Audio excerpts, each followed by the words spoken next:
Why should you trust your internal network?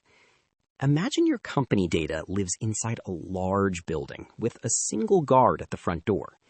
You have services running inside, but once the guard lets a request through, everything inside the building is treated as safe. Notice how Service A can talk directly to Service B without any secondary checks. That is dangerous because if an intruder gets past the guard, they can move anywhere. You need a better way. Instead of one perimeter, imagine every internal interaction requires passing through a checkpoint. When Service A sends a request to Service B, it must provide an identity, which is a combination of its service ID and a cryptographic token. That token is essentially a digital key that proves exactly who the sender is. Once that is verified, the checkpoint checks a specific policy to see if this service is allowed to access that resource. Now, apply this to every connection between your services.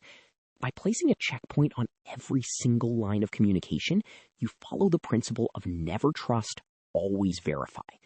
Requests must prove themselves at every hop, ensuring that even if one service is compromised, the attacker cannot freely move through your system.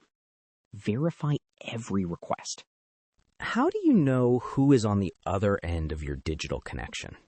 When Service A talks to Service B without protection, you are exposed to an unsafe channel that anyone can compromise. To fix this, think of your services like two people meeting in a secure facility. By wearing identification badges, they can perform a mutual handshake where they both check each other's IDs before talking. Once they trust one another, they set up a secure pipe for their data. These yellow packets represent your information, safely sliding through a protected connection. This process combines a standard TLS handshake with digital certificates for both the server and the client to verify their identities. Because this tunnel is fully encrypted, even a malicious hacker trying to snoop on your traffic will find nothing but noise.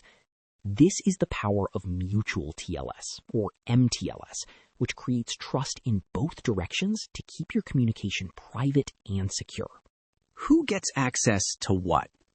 Imagine Alice tries to send a request to your application. When she reaches the front door, she finds it locked tight.